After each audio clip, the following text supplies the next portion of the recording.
नमस्कार सभी बच्चों को।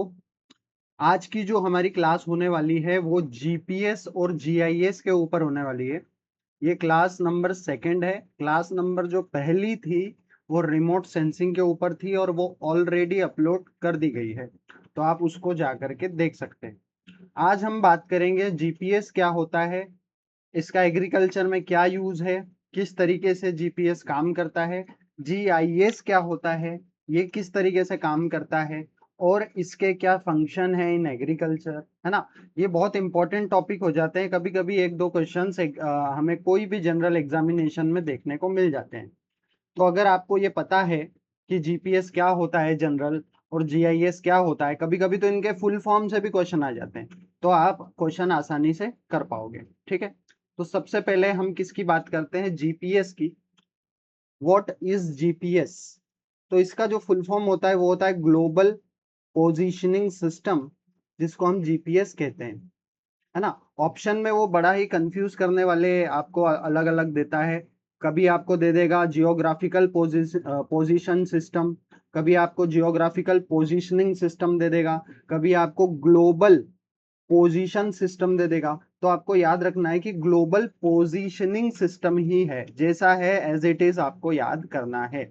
ये क्या होता है? अब अगर हम इसकी बात करें तो सैटेलाइट बेस्ड नेविगेशन सिस्टम एक तरीके का है ना। अगर हम वैश्विक स्तर पर बात करें तो इस टेक्नोलॉजी को हम जीपीएस नहीं कहते हैं। ठीक है, मैं अगर आपको आगे बताऊंगा कि फिर क्या कहते हैं। जीपीएस तो एक तरीके का हम बोल सकते हैं कि ये यूएसए बेस्ड टेक्नोलॉजी है। जीपीएस एक यूएसए बेस्ड टेक्नोलॉजी है जो यूएसए ने बनाया है और भारत में इसका यूज किया जाता है, तो हम इसको जीपीएस जीपीएस कहने लग गए। जैसे वही है ना कि कोई फोन, मोबाइल फोन को सैमसंग का सैमसंग बोलने लग जाए, तो सैमसंग तो एक कंपनी है, वो स्वयं में एक मोबाइल नहीं है ना। तो उसी तरीके से जो टेक्नोलॉजी है उसका नाम जीपीएस नहीं है, बस जीपीएस उसी का एक क्या है, कंपोनेंट है। ठीक है, तो हम आगे बात करेंगे कि ये सारी चीजें क्या है। तो एक्चुअल में जो जीपीएस है वो क्या है, एक सैटेलाइट बेस्ड नेविगेशन सिस्टम है that provide users with precise location, velocity and time synchronization anywhere on earth 24 hour a day in all weather condition. ये क्या करता है, काम करता है। यानी कि जीपीएस एक ऐसा सिस्टम है ना, जिसमें हम क्या करते हैं, ग्लोबल पोजीशनिंग, जिसमें हम पूरी दुनिया में कहीं पर भी हमारी पोजीशन को हम लोकेट कर सकते हैं। अब लोकेट करने के लिए यहाँ पे इन्होंने तीन चीजें बताई है डेफिनेशन में। सबसे पहली जो चीज है कि हम एक तो लोकेशन देख सकते हैं, जो भी यूजर है, जो भी जीपीएस का यूज कर रहा है, उस यूजर के बारे में हमें कुछ पर्टिकुलर डाटा देखने को मिलता है। जैसे कि एक तो हो गया लोकेशन, कि उसकी लोकेशन कहाँ पर है। ठीक है, फिर उसकी वेलोसिटी, यानी अगर वो ट्रेवल कर रहा है एक जगह से दूसरी जगह, तो उसकी गति का भी हमें पता चल जाता है। और दूसरा टाइम का भी हमें पता चल जाता है। तो जीपीएस में आपको याद रखना है, एक तो आ जाएगा लोकेशन, एक आ जाएगा आपका वेलोसिटी, और तीसरा जो है वो आ जाएगा आपका टाइम। ये तीन चीजों पर काम करता है किसी भी यूजर के लिए। ठीक है, एक पर्टिकुलर जो भी यूजर होगा उसके लिए ये काम करता है। ठीक है, while GPS is technically the American system, है ना। ये क्या है, यूएसए बेस्ड टेक्नोलॉजी। मैंने आपको बताया था कि ये तो एक अमेरिका का बनाया हुआ सिस्टम है। It is a part of larger global umbrella. यानी कि ये किसका पार्ट है पता है, जीपीएस जीएनएसएस का पार्ट है। यानी ये जो टेक्नोलॉजी है एक्चुअल में इसको हम क्या बोलते हैं, ग्लोबल नेविगेशन सैटेलाइट सिस्टम बोलते हैं। और इसी के अंतर्गत जीपीएस आता है जो अमेरिका ने बनाया है। अगर मान लो रशिया ने बनाया है तो रशिया ने अपना अलग एक बनाया है, चाइना ने अपना अलग बनाया है, उसको अलग नाम दिया है, इंडिया ने अपना अलग बनाया है। तो वैसे ही अभी हमारे पास पर्टिकुलर कोई जीपीएस जीएनएस सिस्टम नहीं है, तो हम अमेरिका का यूज करते हैं, जिसका क्या नाम है, जीपीएस नाम है। ठीक है, तो एक्चुअल में ब्रॉड टर्म में बात करा जाए तो वो उसका जो नाम है वो क्या है, ग्लोबल नेविगेशन सैटेलाइट सिस्टम, जिसको जीएनएसएस बोलते हैं। ठीक है, तो जीपीएस एक उसी का क्या हो गया, कंपोनेंट हो गया। जैसे मोबाइल फोन होता है, तो मोबाइल फोन एक ब्रॉड टर्म है, दुनिया में जितने भी मोबाइल है वो सब आ जाएंगे। लेकिन अगर हम बात करें पर्टिकुलर एप्पल का फोन, या हम सैमसंग के फोन की बात करें, तो जीपीएस भी इसी तरीके का एक क्या है, यूएसए का फोन है ना, जो हमें इसमें मदद करता है, जो यूजर के लिए क्या मदद करता है, लोकेशन, उसकी वेलोसिटी और टाइम, है ना। तो ये सारी चीजों पर ये काम करता है। अब हम अगर आगे देखें कि जीपीएस का टाइप्स कौन कौन से होते हैं, या जीएनएस के जो टाइप होते हैं वो कौन कौन से होते हैं, तो दोनों एक ही चीज है लेकिन अलग अलग भी है कुछ मायनों में, क्योंकि जीएनएस एक बड़ी टर्म है और जीपीएस एक छोटी टर्म है। While the core technology similar, है ना, कोर टेक्नोलॉजी सिमिलर है, generally categorised bye there operational skills. तो अगर हम जीपीएस को बांटें अलग अलग, तो किस तरीके से बांट सकते हैं, उनके काम के तरीके से हम बांट सकते हैं कि वो किस तरीके से काम करते हैं। ऑपरेशनल स्किल की अगर हम बात करें तो इसका मतलब वही है कि ये किस तरीके से ऑपरेट करते हैं, ठीक है। तो ऑपरेशनल स्केल के बेस पे इनको तीन भागों में हम बांट सकते हैं। एक है आपका ग्लोबल सिस्टम्स, एक है आपका रीजनल सिस्टम्स, एक है आपका ऑगमेंटेशन सिस्टम्स। सबसे पहले ग्लोबल सिस्टम्स की बात करते हैं। तो ये जो पूरा अर्थ है ना, इस पूरे अर्थ को अगर कोई सैटेलाइट कवर कर रहा है और हमें हमारी कहीं पर भी पोजीशन बता रहा है, तो वो हो जाएगा आपका ग्लोबल सिस्टम। तो इसमें क्या आ जाएगा, constellations of satellite that provide complete world wide coverage, ठीक है। तो इसमें पूरा क्या होगा, कंप्लीट वर्ल्ड वाइड कवरेज होगा। जैसे यूएस का जीपीएस हो गया, रशिया का ग्लोनास हो गया, है ना, ये सारा क्या करते हैं, वर्ल्ड वाइड कवरेज करते हैं। ये ग्लोबल सिस्टम्स हैं। लेकिन रीजनल सिस्टम्स भी है किसी किसी कंट्री के। जैसे इंडिया के पास एक आपका NAVIC है, जापान के पास QZSS है जो सिर्फ जापान के लिए काम करता है। तो ये क्या है, सैटेलाइट नेटवर्क होते हैं design to provide high accuracy positioning, है ना, एक पर्टिकुलर जगह पे, जैसे इंडिया में ही करेगा, या फिर पाकिस्तान में करेगा, या फिर श्रीलंका में करेगा, या फिर बांग्लादेश में करेगा, लेकिन पूरा वर्ल्ड वाइड कवरेज इसका नहीं रहेगा। ये किसी स्पेसिफिक कंट्री या फिर किसी कॉन्टिनेंट को कवरेज करेगा, ठीक है। तो ऐसा जीपीएस जो किसी स्पेसिफिक कंट्री या कॉन्टिनेंट को कवर कर रहा है वो रीजनल सिस्टम्स में आ जाएगा। उसके बाद आता है ऑगमेंटेशन। ये बिल्कुल ही अलग कहानी हो जाती है। क्यों ये अलग कहानी हो जाती है, क्योंकि ये एक तरीके से सुधारक का काम करता है। यहाँ पे तो हम कवरेज की बात कर रहे थे कि अगर पूरा वर्ल्ड वाइड कवरेज है तो ग्लोबल सिस्टम हो गया। अगर पर्टिकुलर स्पेसिफिक कंट्री को कवर कर रहा है तो वो क्या हो गया आपका, वो आपका क्या हो गया, रशियन ग्लोनास हो गया, है ना। जैसे वो आपका क्या हो गया, रीजनल हो गया। उसके बाद ऑगमेंटेशन सिस्टम में हम क्या देखते हैं कि जैसे हवाई जहाज होता है, तो हवाई जहाज जो होता है जब उसको लैंड करना होता है तो उसको पर्टिकुलर उसका जो ट्रैक है वो दिखाई देना चाहिए। अब वो अगर जीपीएस पे डिपेंड करेगा तो हो सकता है कि वेदर के कारण या फिर बारिश के कारण या क्लाउड्स के कारण उसको पर्टिकुलर जो ट्रैक है उसका वो दिखाई ना दे।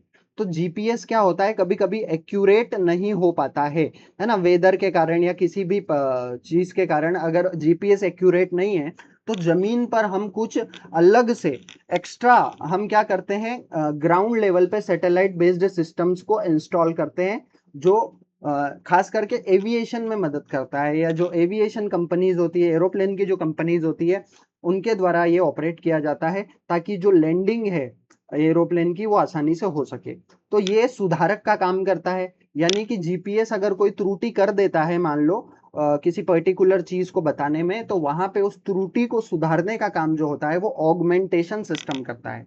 तो ये क्या हो जाएगा, ये वेदर के कारण सटीकता लाने के लिए, है ना, यूज किया जाता है। इसका उपयोग एरोप्लेन्स की लैंडिंग में किया जाता है, ठीक है। तो ऑगमेंटेशन सिस्टम याद रखना, ये ग्राउंड पे होता है, ground and satellite based system होता है दैट करेक्ट एरर्स, है ना। ये क्वेश्चन आपसे आ जाएगा कि कौन सा ऐसा सिस्टम है जीपीएस में जो क्या करता है, एरर को करेक्ट करता है in standard GPS signals for hyper precise industries like aviation, है ना।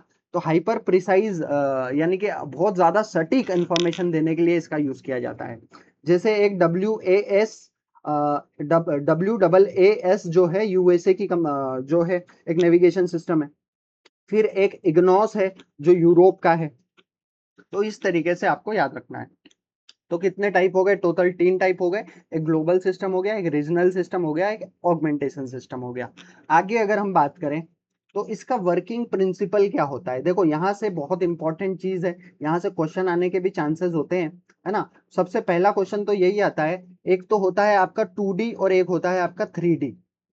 आप मैप जब देखते हो तो आपको मैप जनरली 2D में दिखाई देता है, जिसमें आप ये देखते हो कि कहाँ पे आपका घर है मैप के अंदर, कहाँ पे आपका स्कूल है, कहाँ पे हॉस्पिटल है। अगर आप मान लो कहीं मनाली जा रहे हो तो आप अपने घर से लेकर के मनाली तक की लोकेशन डाल देते हो, तो उसमें आपको रास्ते की डिटेल, नदियों की डिटेल, पहाड़ों की डिटेल दिख जाती है।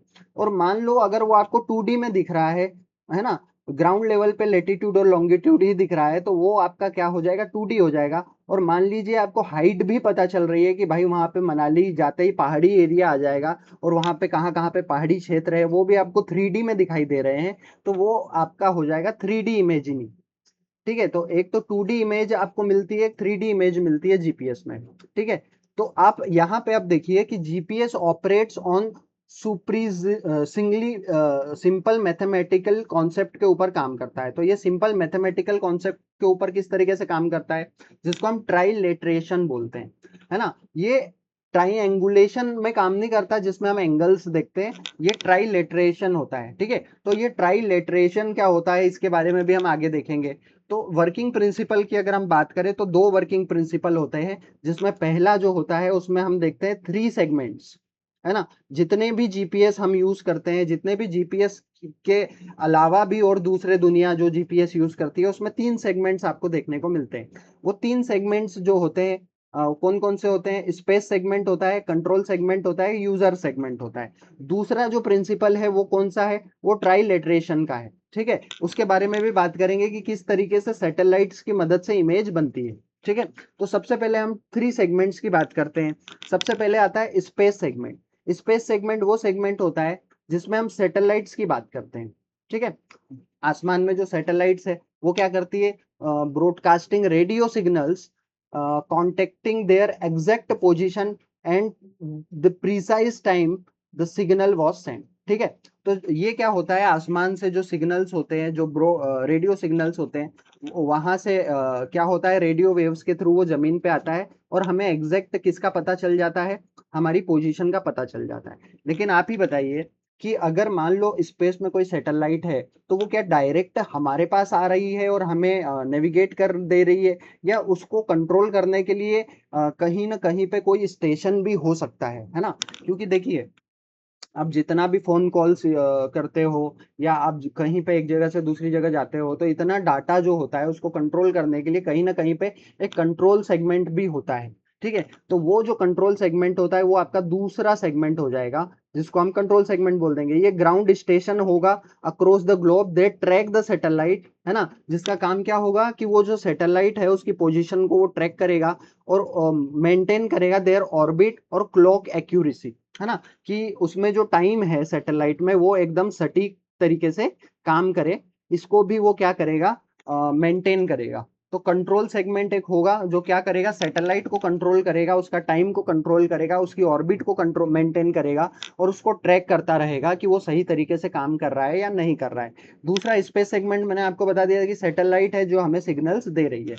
फिर यूजर सेगमेंट्स यानी कि जो उसको यूज करेंगे, जैसे मान लीजिए कोई जोमेटो, है ना, या अमेजोन की डिलीवरी वाला कोई बॉय है जो आपको आपकी लोकेशन पे सामान देने आता है, तो वो अपने आप को लोकेट करता है कि मैं यहाँ पे हूँ, अब मुझे कहाँ पे जाना है ना, आपकी लोकेशन, लाइव लोकेशन के थ्रू वो आप तक पहुंचता है। तो ये जो यूज कर रहे हैं, जैसे हमने जो लोकेशन भेजी है, फिर वो जो लोकेशन को ट्रैक कर रहा है, तो इस तरीके से ये यूजर सेगमेंट में आ जाएगा। इसमें हम स्मार्टफोन के थ्रू, है ना, तो जो हमारा स्मार्टफोन होता है ना, ये क्या करता है, नेविगेशन लेता है, और ट्रैक्टर जो होता है वो नेविगेशन लेता है ताकि वो सही तरीके से काम करे। फिर आपने ये भी देखा होगा कि जो ऑटो ड्राइविंग कार्स होती है, जैसे टेस्ला की आपने सुना होगा, जो टेस्ला है वो बिना ड्राइवर के क्यों चल पाती है, क्योंकि वो खुद अपने आप को ट्रैक करती है, आगे की चीजों को, आइट साइड की चीजों को ट्रैक करती है, तो वो सैटेलाइट की मदद से ही कर पाती है। ठीक है, तो ये यूजर सेगमेंट में आ जाएगा, जहां आप पर्टिकुलर कोई यूजर है जो उसका यूज कर रहा है। ठीक है, आगे अगर हम बात करें तो दूसरा जो प्रिंसिपल है वो है ट्राइलेटरेशन वर्क। किस तरीके से ये काम करता है ट्राइलेटरेशन, ये जो प्रिंसिपल है इसमें हम 4 सैटेलाइट्स की बात करेंगे कि 4 सैटेलाइट्स मिल करके किस तरीके से एकदम प्रिसाइजली हमें हमारी एक्यूरेट लोकेशन को बताती है। देखिए, आप ये सब तो जानते हैं कि जो भी सैटेलाइट्स होती है उनसे जो भी रेडियो सिग्नल्स या रेडियो वेव्स निकलती है, वो प्रकाश की गति से, लाइट की गति से स्पीड से क्या करती है, ट्रेवल करती है। और हमें पता है कि उसका क्या होता है, वेलोसिटी 3 × 10⁸ मीटर पर सेकेंड। ठीक है, तो यहाँ पे हम देखेंगे कि अगर मान लो आपको डिस्टेंस पता करना हो तो आप पता कर सकते हो। आपके पास सी है और आपके पास टाइम भी है। ठीक है, जो तो वेरी कर सकता है टाइम अलग अलग, इसलिए यहाँ डेल्टा टी लिखा हुआ है। तो यहाँ पे हो सकता है आपको क्वेश्चन इस तरीके से दिया जाए जिसमें आपको टाइम दे दे, आपसे डिस्टेंस पूछ ले, या डिस्टेंस दे दे तो टाइम। तो इस फॉर्मूले की मदद से आप उसको निकाल सकते हो। ठीक है, तो सबसे पहले हम बात करते हैं, to determine your exact location a GPS receiver measure the time, है ना। तो टाइम को मेजर किया जाता है। It takes for a signal to travel from a satellite to the ground. ठीक है, तो एक सैटेलाइट से ग्राउंड तक आने में कितना टाइम लग रहा है ना, तो उसको ये मेजर करता है। Because the radio waves travel at the speed of light, speed तो हमें पता है कि लाइट की स्पीड से वो क्या करती है, ट्रेवल करती है। The distance can be calculate using, है ना, this formula where delta T is time delay.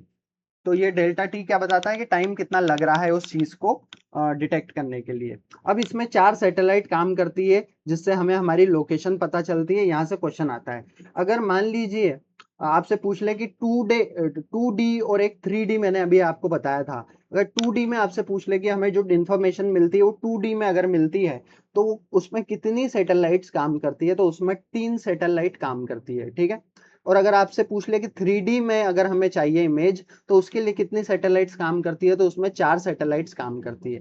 तो ये चीज आपको पता होना चाहिए। अब इसको मैं थोड़ा सा आपको नेक्स्ट पेज में लेकर के जाता हूँ जहां पर ये चीज आपको बहुत अच्छे से और समझ में आ जाएगी। ठीक है,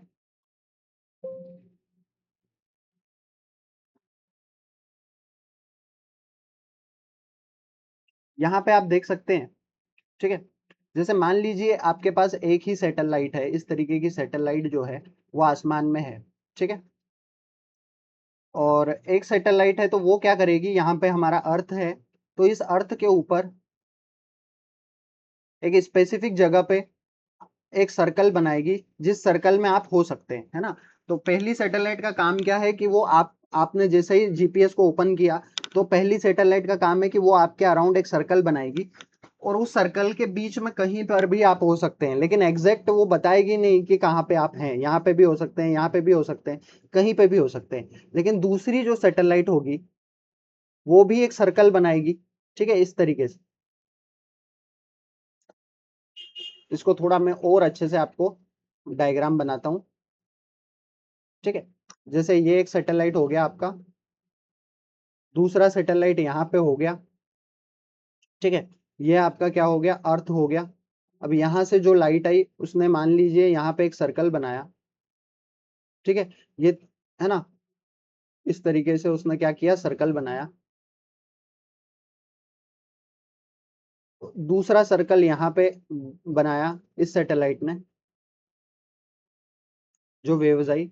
अब यहाँ पे देखो, ये पूरे सर्कल में आप कहीं पे भी हो सकते थे, जो पहला सर्कल था। ये दूसरा सर्कल है, यहाँ पे भी। अब इसने जो जहां पर इस पहले सर्कल को क्रॉस किया है, यानी कि ये वाला एरिया जो मैं यहाँ पे रेड अंडरलाइन कर रहा हूँ, जहां पर पहले सर्कल को दूसरी सैटेलाइट ने क्या किया है, क्रॉस किया हुआ है, इस एरिया में अब आपकी लोकेशन हो गई है, यानी आप यहाँ पे कहीं पर हैं। यानी कि दूसरी सैटेलाइट ने क्या किया, पहली सैटेलाइट से ज्यादा एक्यूरेसी के साथ आपकी लोकेशन को ट्रैक किया। ठीक है, तो यहाँ पे एक्यूरेसी और क्या हुई, बढ़ गई। तीसरी सैटेलाइट आने से मान लीजिए यहाँ पे अब तीसरी सैटेलाइट आ जाती है, तो तीसरी सैटेलाइट आई, उसने एक और सर्कल आपके यहाँ बना दिया, और अब यहाँ पे इस लाइन में आप कहीं ना कहीं हो सकते हैं। यानी कि अब आपका हमें लेटीट्यूड भी पता चल गया और अब आपका लॉन्जिट्यूड भी पता चल गया। अगर आपका लेटीट्यूड और लॉन्जिट्यूड हमें पता चल गया, इसका मतलब क्या हो गया कि 2D तो हमें पता चल गया। इसीलिए तो मैंने आपको बोला था कि जो 3 सैटेलाइट होती है वो मिल करके आपको 2D इमेज बता देती है कि आपकी लोकेशन कहाँ है। ठीक है, और जैसे ही चौथी सैटेलाइट आ जाती है तो वो लेटीट्यूड, लॉन्जिट्यूड और साथ में हाइट, पर्टिकुलर ऑब्जेक्ट की हाइट को भी डिटेक्ट कर लेती है। और ये किस तरीके से हाइट को डिटेक्ट करती है वो भी मैं आपको बताता हूँ। जो चौथी सैटेलाइट है, जैसे मान लो ये कोई भी ऑब्जेक्ट है, ये जैसे मान लो पहाड़ है कोई। ठीक है, ये कोई पहाड़ है। अब यहाँ पे मान लीजिए सैटेलाइट है। चौथी सैटेलाइट है वो क्या करती है, वो यहाँ पे आपका पूरा ये एरिया कवर करेगी। अब वो यहाँ पे जो भी रेडिएशंस होगी, वो रेडिएशन देखो यहाँ पे अगर जमीन प्लेन एरिया है तो वो ज्यादा दूरी तक ट्रेवल करेगी रेडिएशन, है ना, तो ये लॉन्ग हो जाएगी। और यहाँ पे जहाँ पे हाइट ज्यादा है वहां पे ये कम दूरी तक, है ना, तो लेस। तो जहां पे ज्यादा दूरी तक तय करेगी, सीधी सी बात है कि वहां क्या है, गहराई है ना, वो डीप एरिया है। और जहां पर शॉर्ट लेंथ होगी इस रेडिएशन की, वहां पे क्या है, ऊंचाई है, यानी कि क्या है, हाइट है। तो इस तरीके से ये रेडिएशंस की मदद से डाटा कलेक्ट कर लेती है और बता देती है, 3D में आपको बता देती है फोर्थ सैटेलाइट कि यहाँ पे कितनी हाइट है और क्या चीज है। ठीक है, तो यहाँ पे हमें ये चीज पता चल जाती है। तो यहाँ पे हमें ये चीज पता चल जाती है कि अगर 3 सैटेलाइट होगी तो हमें क्या मिलेगा, 3 सैटेलाइट होगी तो हमें क्या देखने को मिलेगा, the intersection of 3 spheres narrows it down to just 2 points, है ना, 2 पॉइंट पे आपको लेटीट्यूड और लॉन्जिट्यूड का पता चल जाएगा। One is usually in space and which is discarded. A fourth satellite is required to correct the clock error in your receiver, giving you an exact 3D position, latitude, longitude और altitude, है ना, altitude वही height हो गया। ठीक है, तो ये आपको तीनों चीजों के बारे में बता देगा। तो आपको बस ये क्वेश्चन आएगा कि 3 सैटेलाइट्स है तो 2D याद रखना है, और अगर 4 सैटेलाइट है तो आपको 3D याद रखना है। ठीक है, दूसरा, अगर सिर्फ 1 सैटेलाइट है तो वो क्या करेगी, सिर्फ आपकी लोकेशन, है ना, पिन पॉइंट करेगी कि कहां पर है, एनीवेयर। एक मेसिव स्फीयर में, एक बड़े सर्कल में आपकी लोकेशन कहीं पर भी हो सकती है ना। और 2 सैटेलाइट है तो वो क्या करेगी, इंटरसेक्शन ऑफ 2 स्फीयर्स, यानी कि दो इस तरीके से इंटरसेक्ट करेंगे 2 स्फीयर आपस में, और वहां पे आपका जो सर्कल क्रिएट होगा वहां पे आपकी पॉसिबल लोकेशन हो सकती है, यानी कि यहाँ पे कहीं। ठीक है, तो ये आपको याद रखना है।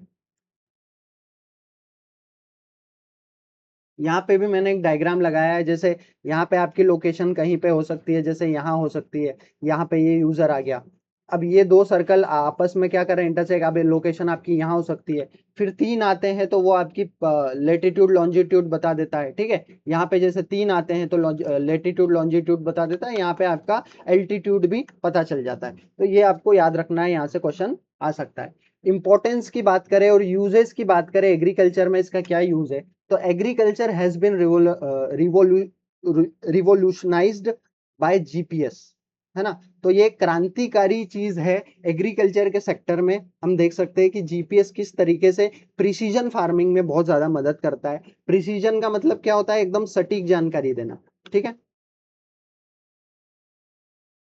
तो ये सटीक तरीके से एग्रीकल्चर करने के लिए, सटीक का मतलब यही हो, आप समझ लो कि जब हम चाय बनाते हैं तो हम ध्यान रखते हैं कि उसमें कितनी शक्कर डालनी है, कितनी चीनी डालनी है, तब जाकर के वो चाय बहुत अच्छी तरीके से बनती है। और कभी हम ज्यादा चीनी डाल देंगे तो हमारा ही नुकसान होगा। तो एग्रीकल्चर में भी हम वही देखते हैं कि हमारे इनपुट्स जो है वो उतने ही हो जितनी हमें जरूरत है।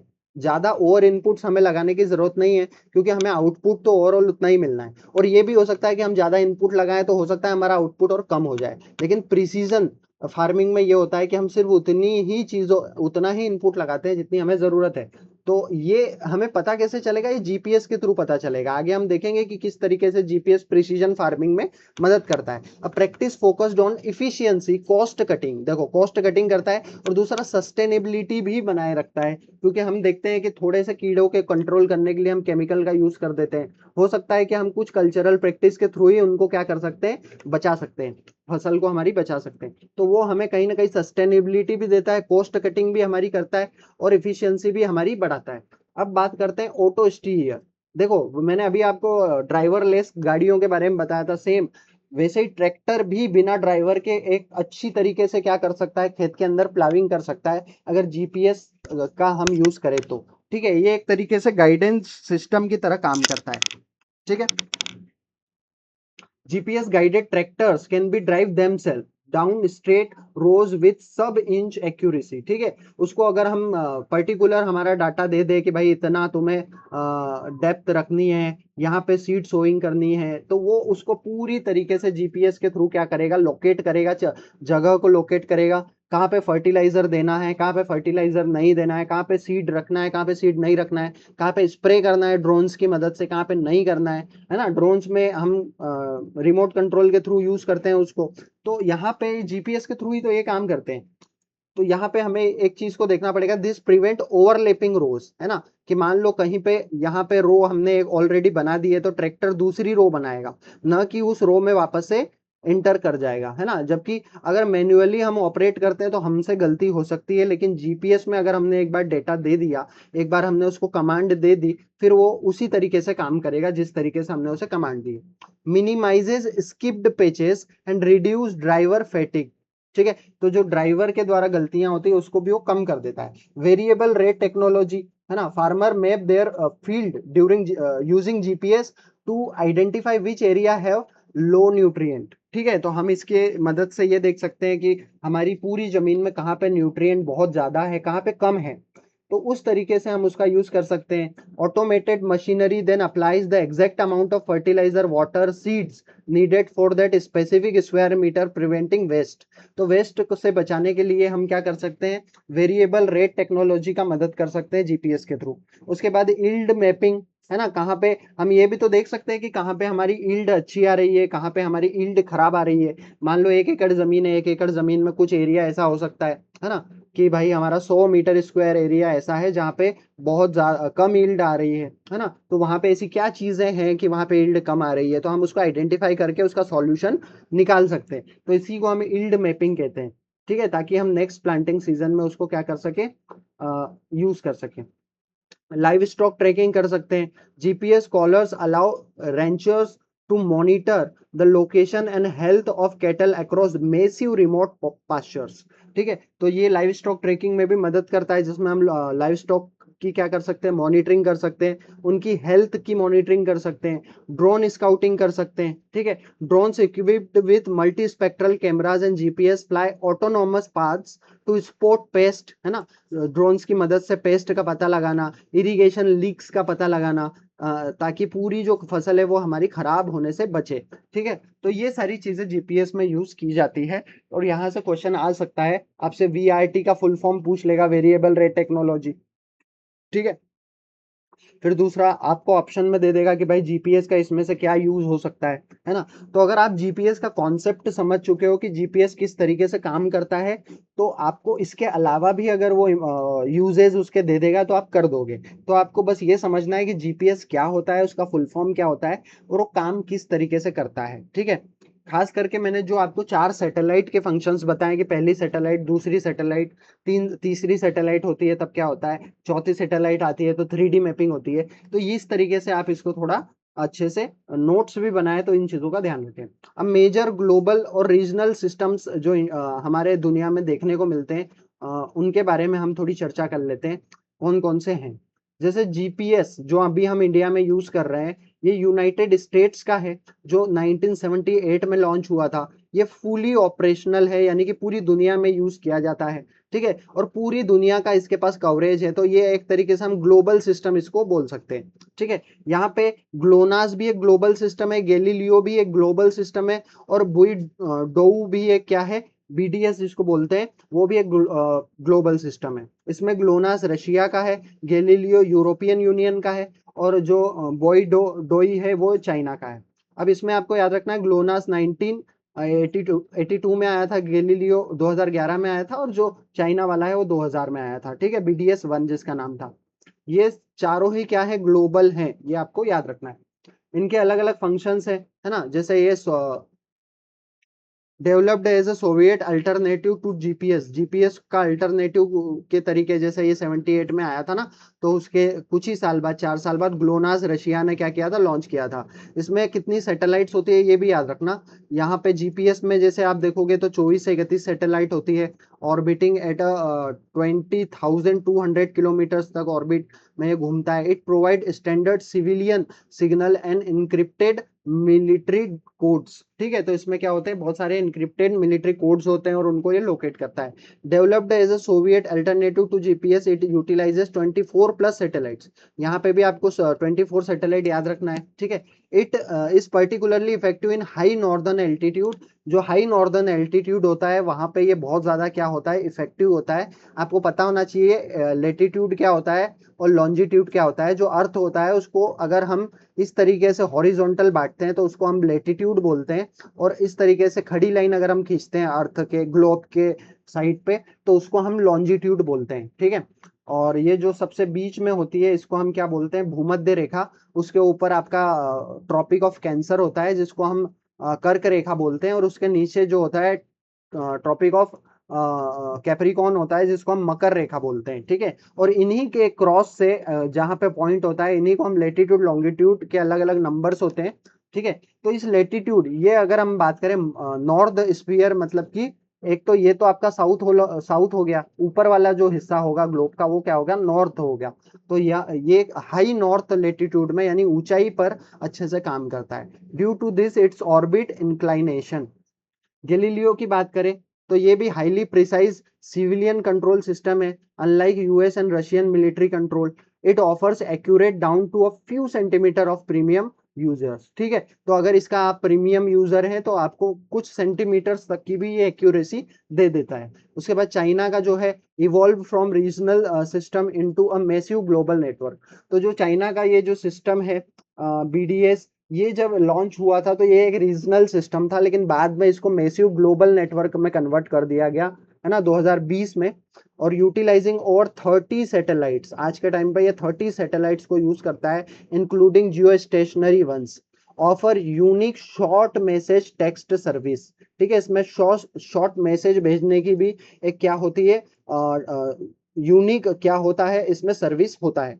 उसके बाद आता है इंडिया का, 2013 में आया था। ये एक रीजनल सिस्टम है, ठीक है। ये सिर्फ इंडिया में ही काम करता है, जिसका NAVIC, इसको या तो IRNSS भी कहा जाता है, 2013 में लॉन्च हुआ था। और ये रीजनल है। चाइना का भी जो QZSS है, जिसको मिकी बिकी भी बोलते हैं, ये भी एक तरीके का 2010 में लॉन्च हुआ था, रीजनल सिस्टम है, ठीक है।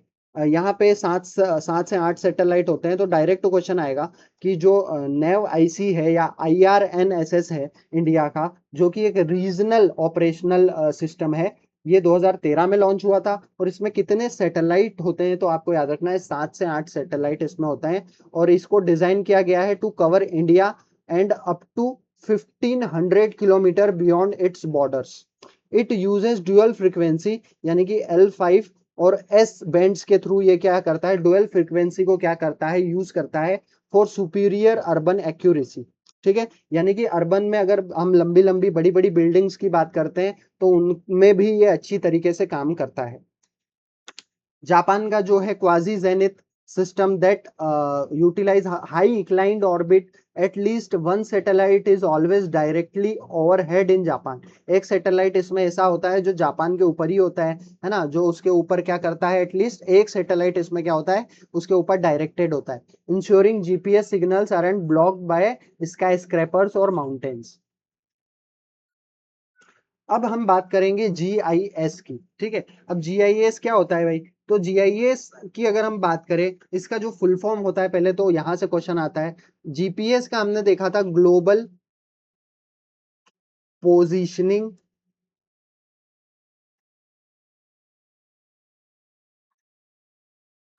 सिस्टम, ठीक है। और यहां पे आता है जियोग्राफिकल, ठीक है। तो ये यहाँ पे बहुत कंफ्यूजन होता है, GIS में जियोग्राफिकल है और इसमें ग्लोबल है, ठीक है। यहाँ पे पोजीशनिंग है और यहाँ पे क्या है, इंफॉर्मेशन। देखो इंफॉर्मेशन है तो जरूर इसमें डाटा होगा, इंफॉर्मेशन सिस्टम, ठीक है। अब देखो, अब मैं आपको एक सिंपल सी चीज बताता हूं जिससे आपको ये समझ में आ जाएगा कि एक GPS और एक GIS में क्या डिफरेंस होता है। ये मान लीजिए आपने गूगल पे मैप लगाया है, आपको मनाली जाना है और यहाँ पे आपका घर है,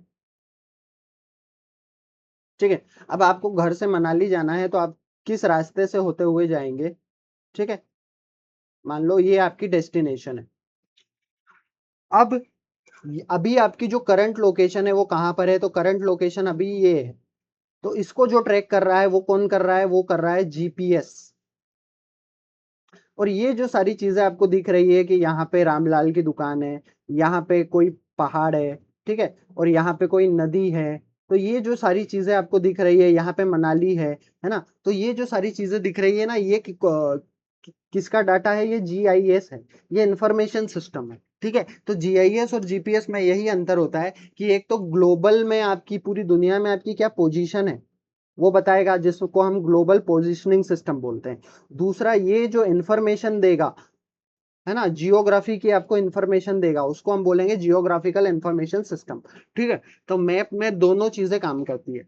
अब यहाँ पे आप देखिए कि ये भी एक क्या है, कंप्यूटर बेस्ड फ्रेमवर्क है, design to capture, store, manipulate, analyse, manage and display all types of geographical and spatial यानी स्थानीय, स्पेशल डाटा का मतलब क्या होता है, स्थानीय जानकारी, ठीक है। तो ये आपको जियोग्राफी से रिलेटेड और स्थानीय डाटा आपको क्या करता है, देता है।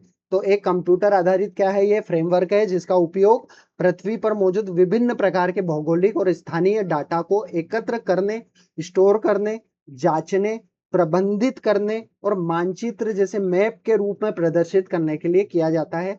वाइल जीपीएस हमें क्या बताता है, tells us where something in on earth, कोई चीज अर्थ के ऊपर कहाँ है, ये हमें कौन बताता है, जीपीएस। और जीआईएस हमें क्या बताता है, what is at that location, इस लोकेशन पे क्या क्या है, how it connects to the surrounding environment and how it changes over time, ये टाइम के साथ कैसे चेंज हो रहा है, उसके आसपास क्या क्या चीजें हैं, है ना, जैसे मनाली है तो मनाली में कहाँ पर क्या क्या चीजें हैं, और कैसे कैसे बारिश का मौसम है तो जो भी नदी है ये है ना, ट्रैफिक है तो वो हमें ट्रैफिक की जानकारी मैप में दे देगा, तो वो कैसे चेंज हो रहा है टाइम के साथ, ये भी हमें बताता है, ठीक है। अब बात करते हैं इसके टाइप्स की कि ये जीआईएस कितने टाइप्स का होता है भाई। तो यहाँ पे हम देखते हैं कि इसके अगर हम टाइप्स की बात करें तो GIS relies on two primary data modules, इसमें दो तरीके के डाटा मॉड्यूल्स हमें देखने को मिलते हैं जो रियल वर्ल्ड में रिप्रेजेंट करता है ना। वास्तविक दुनिया की संपत्तियों और क्षेत्रों को डिजिटल रूप में दिखाने के लिए जीआईएस मुख्य रूप से कितने भागों में बांटा गया है, तो दो भागों में बांटा गया है। सबसे पहला होता है आपका वेक्टर डेटा। वेक्टर डेटा क्या बताता है, सिंपल भाषा में मैं अगर आपको बताऊं तो पृथ्वी पर मौजूद बहुत स्पष्ट या अलग अलग दिखने वाली जितनी भी हमें आकृतियां दिखती है को दर्शाने के लिए कोऑर्डिनेट, जो ज्योमेट्री होती है एक्स और वाई एक्सिस पर, है ना, जो हम देखते हैं ना लेटीट्यूड और लॉन्जिट्यूड, तो वहां पर कौन कौन सी अलग अलग कोऑर्डिनेट्स के थ्रू हमें ये बताता है कि कौन कौन सी अलग अलग आकृतियां हैं उसका उपयोग करता है। और ये तीनों में, ये तीन भागों में बांटा जा सकता है, जैसे पॉइंट्स में, लाइंस में और पॉलीगॉन्स में, ठीक है। पॉलीगॉन्स क्या होते हैं, बहुभुज हिंदी में इसको बोलते हैं, ठीक है। इनको भी आगे देखेंगे। तो vector data uses coordinates geometry to present discrete features of earth, अलग अलग, जैसे कहाँ पे पानी है, कहाँ पे पहाड़ है, कहाँ पे रोड है। It is broken down into three types, जैसे पॉइंट्स, है ना, specific x y coordinates with no area, एक specific tubewell, pest infestation spot और ए ट्री, है ना, कहाँ पे पेड़ है, कहाँ पे क्या ट्यूबवेल है, कहाँ पे बहुत ज्यादा पेस्ट इन्फेस्टेशन है, तो ये सारी चीजों को जो पॉइंट करता है वो क्या होते हैं, पॉइंट्स होते हैं। लाइंस कहाँ बताते हैं, तो कनेक्टेड पॉइंट्स, अब देखो यहाँ पे एक पॉइंट है, यहाँ पे एक पॉइंट है, यहाँ पे एक पॉइंट है, यहाँ पे एक पॉइंट है, कि यहाँ पे अलग अलग चीजें, इन पॉइंट्स को कनेक्ट करने वाली जो लाइंस होती है उसके बारे में। तो connected points that have length but no width, है ना, तो इनके पास लेंथ तो होती है कि एक जगह से दूसरी जगह, जैसे मनाली एक पॉइंट हो गया, और मनाली से बाहर एक मान लो कुल्लू है, तो कुल्लू अगर हम जाते हैं तो पहले कुल्लू भी एक पॉइंट हो गया, फिर कुल्लू से मनाली का जो लाइन होगा वो लाइन क्या होगा, वो हमें लेंथ बताएगा कि वहां से वहां तक की दूरी कितनी है, ठीक है। तो ये हमें रिवर्स बताएगा, रोड्स बताएगा, इरिगेशन कैनाल्स बताएगा, ठीक है, जो लंबाई में होते हैं। पॉलीगॉन्स हमें क्या बताएंगे, closed shaped that represent an area, a specific farm field boundary, a district map, or a forest reserve, ठीक है। तो ये पर्टिकुलर एरिया को कवर करेगा कि यहाँ पे सिर्फ क्या है, फॉरेस्ट है, यहाँ पर सिर्फ वाटर बॉडी है, और यहाँ पर सिर्फ क्या है, अर्बन एरिया है, या यहाँ पर सिर्फ क्या है, नहर वाला एरिया है। तो ये सारी जो आकृतियां बनाएगा, ये क्या बनाएगा, बहुभुजी आकृतियां, पॉलीगॉन्स बनाएगा। उसके बाद दूसरा डाटा जो होता है वो होता है raster data. Raster data consist of a matrix of cell और pixels organized into a grid. Each pixel contains a value representing information. जैसे example satellite imagery, elevation maps और टेम्परेचर ग्रेडियंट। आप टेम्परेचर में देखते हो कि अलग अलग कलर आते हैं, जहाँ ज्यादा टेम्परेचर वहाँ रेड कलर आपको दिखाई देगा, जहाँ कम टेम्परेचर वहाँ थोड़ा येलो ऑरेंज कलर, जहाँ पे जैसे पॉल्यूशन ज्यादा है तो वहाँ पॉल्यूशन के लिए अलग से वो चीजें बताएगा कि भाई यहाँ पे रेड जोन है या यहाँ पे ग्रीन जोन है। तो इस तरीके से जो होता है वो रेस्टर डाटा होता है ना। तो इसके बारे में अगर देखें तो रेस्टर डाटा में पिक्सल या सेल्स का एक ग्रिड होता है। इसके हर एक पिक्सल में एक निश्चित वैल्यू होती है। जैसे सैटेलाइट से ली गई तस्वीरें हो गई है ना, ऊंचाई दिखाने वाले एलिवेशन मैप, या फिर जो भी टेम्परेचर ग्राफ्स हो गए। आगे अगर हम बात करें, इसका भी वर्किंग प्रिंसिपल होता है। क्या वर्किंग प्रिंसिपल होता है भाई? The foundation principle of GIS is the layering concept. तो ये लेयरिंग कंसेप्ट के ऊपर काम करता है, अलग अलग लेयर्स इसमें होती है, उसके बारे में हम देखेंगे। Instead of cramming all geography data into one messy map. ठीक है, तो ये क्या होता है देखते हैं। इसमें क्या होता है, पूरे इलाके की सारी जानकारी को एक ही नक्शे में भरने के बजाय ये क्या करता है, जीआईएस हर जानकारी को अलग अलग परतों में बांट देता है ना। सिंपल ये आपको याद रखना है कि जो जानकारी है उसको अलग अलग लेयर्स में ये बांट देता है। तो सबसे पहले हम डाटा इंटीग्रेशन की बात करते हैं, जिसमें हम लेयर्स को देखेंगे। फिर हमें स्थानीय डाटा का एनालिसिस करेंगे, जिसको स्पेशल एनालिसिस बोलेंगे। और फिर आता है इन डाटा का एट्रीब्यूट, डाटा का मैनेजमेंट किस तरीके से होता है। तो देखिए सबसे पहले क्या होगा, डाटा इंटीग्रेशन, है ना, लेयर्स।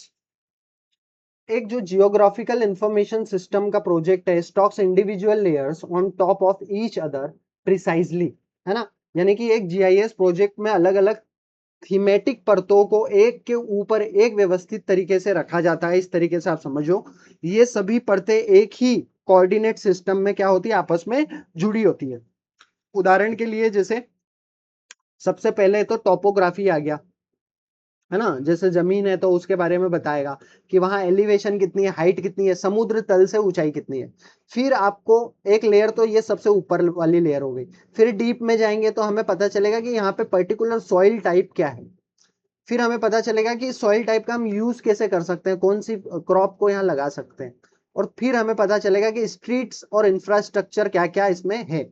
तो ये अलग अलग लेयर्स में हमें जानकारी देता है। ठीक है, तो ये आपको याद रखना है कि सबसे नीचे क्या हो गया, स्थलीकृत ऊंचाई ढाल हो गया। उसके बाद ऊपर सबसे मिट्टी का प्रकार कौन सा होगा, फसल का प्रकार। फिर और सबसे ऊपर क्या होगा, सड़कें और सिंचाई की नहरें। फिर स्पेशल स्थानीय एनालिसिस अगर हम करते हैं तो इसमें क्या होता है, जब ये लेयर्स जो होती है एक के ऊपर एक सज जाती है, तो जीआईएस सॉफ्टवेयर इनके बीच में क्या करता है, एक संबंध बनाता है, एक पैटर्न का कैलकुलेशन करता है। उदाहरण के लिए जैसे आप समझ सकते हो, यह पता लगाता है कि नदी में 500 मीटर के दायरे में कौन कौन से खेत आते हैं, या किस ढलान वाले क्षेत्र में कौन सी मिट्टी का कटाव सबसे ज्यादा हो रहा है ना। तो इस तरीके से, तो once the layers are stacked, GIS software perform calculations to find patterns, है ना।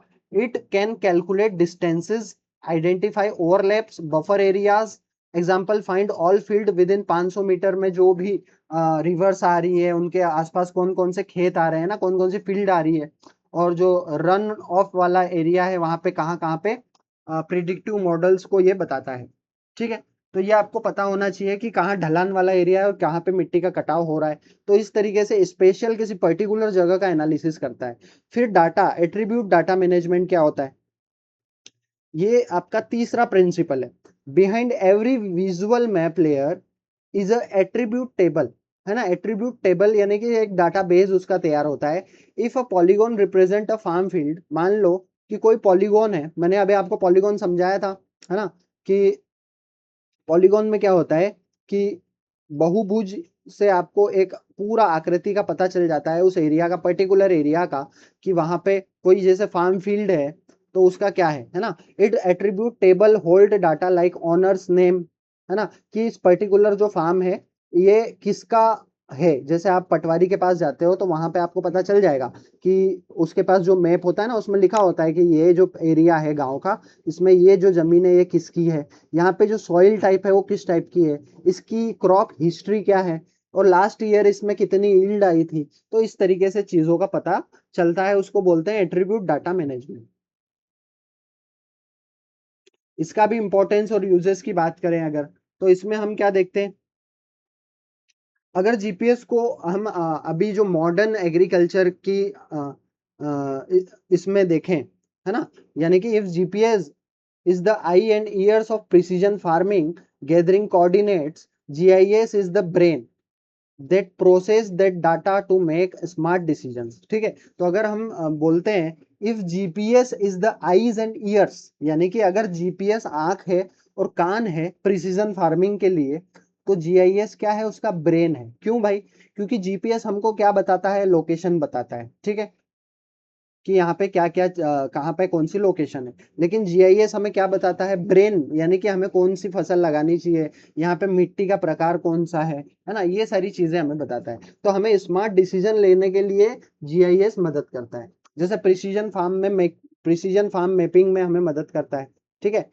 कि farmer use GIS to draw digital boundaries of their plots, mapping out soil zones, drainage patterns, nutrient levels को बना सकता है ना, कि कहाँ पे कितना न्यूट्रिएंट लेवल है, पूरी प्रॉपर्टी जितनी भी होती है ना वहां पे वो बताएगा कि भाई यहाँ पे ये प्लॉट है, इतनी मेरी बाउंड्री है। ये आप जीआईएस की मदद से करते हो।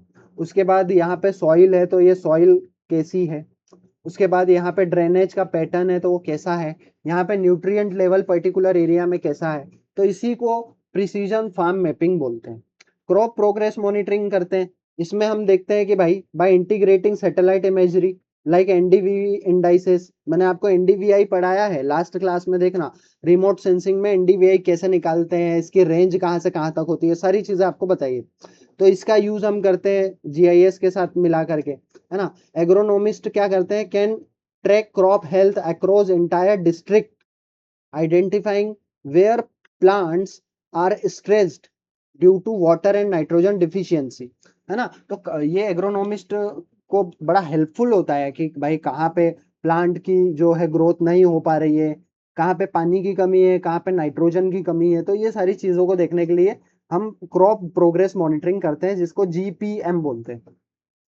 पेस्ट डिसीज का सर्विलांस भी कर सकते हैं ना, कि कहाँ पे पेस्ट का आउटब्रेक है ना। Log of coordinates, GIS map this point two show how the infestation is spreading, किस तरीके से कहाँ से स्प्रेड हो रहा है, कहाँ पे बहुत ज्यादा इन्फेस्टेशन है और कहाँ पे ये फैल रहा है, ये भी हम देख सकते हैं। अलाउइंग टारगेट पेस्टिसाइड एप्लीकेशन, है ना, फिर हमें अगर पता चल जाएगा कि भाई यहाँ पे ऐसा ऐसा है, तो फिर हम उसको क्या कर सकते हैं, टारगेट कर सकते हैं। सॉइल एंड वाटर मैनेजमेंट कर सकते हैं। फिर क्लोरोप्लेथ रीजनल प्लानिंग हम कर सकते हैं, है ना। इसमें क्या होता है, सिंपल क्षेत्रीय योजना और पैदावार का अनुमान लगाना, एक तरीके से हम इसको बोल सकते हैं कि जो भी हमारा क्षेत्र होता है, सरकारी विभाग और कृषि वैज्ञानिक जो होते हैं वहां के, वो क्या करते हैं, जीआईएस का उपयोग करके उस एरिया पर कुल फसल उत्पादन का अनुमान लगाते हैं, कि सूखे के प्रभाव का आकलन करते हैं। यहाँ पे जो भी हम देखते हैं ना कि किस तरीके से जो भी ड्रॉट वगैरह है उसका क्या इम्पैक्ट रहा है ना, उस हिसाब से ये क्या करते हैं कि कोल्ड स्टोरेज या नई अनाज मंडियां कहाँ बनाई जाए, कहाँ पे इसकी जरूरत है, तो ये सारी चीजों का आकलन ये करते हैं। तो रीजनल प्लानिंग में भी जीआईएस एक तरीके से क्या करता है, मदद करता है।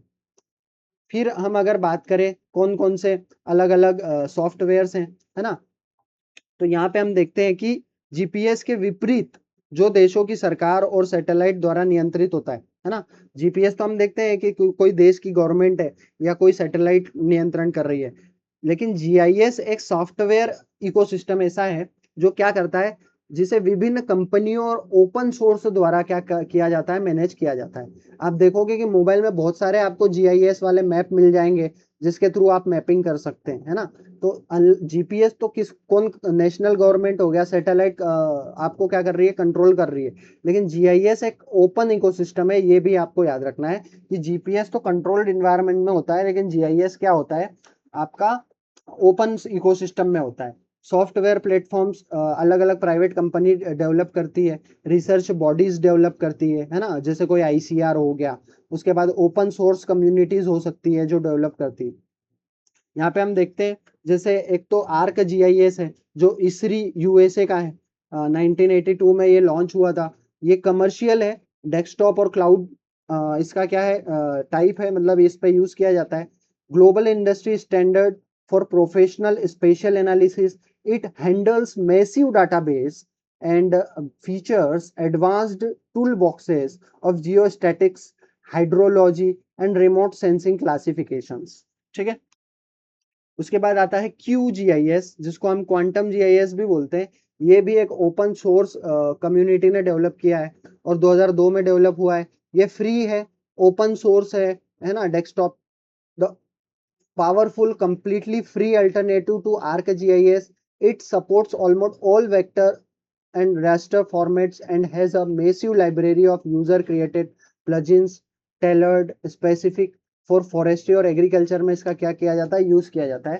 तो इसमें भी सिंपल सा वही है कि ये भी क्या करता है, रोस्टर डाटा और जो वेक्टर फॉर्मेट्स होते हैं उनको सपोर्ट करता है ना। उसके बाद ये भी मेसिव जो डाटा होता है उसको क्या कर सकता है, मेसिव लाइब्रेरी ऑफ जो डाटा होता है उसको क्या कर सकता है, प्लग इन कर सकता है।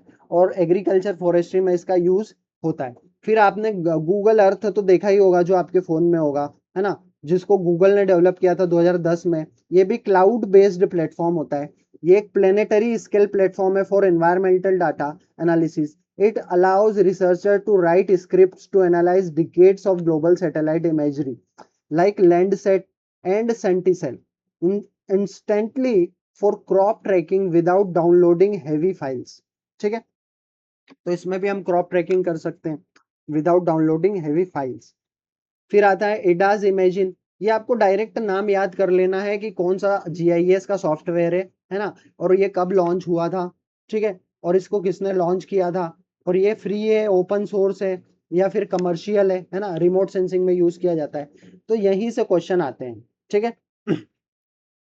जैसे आप सागा जीआईएस की बात करते हैं तो यहाँ पे specialised in automated Jio scientific analysis में ये मदद करता है।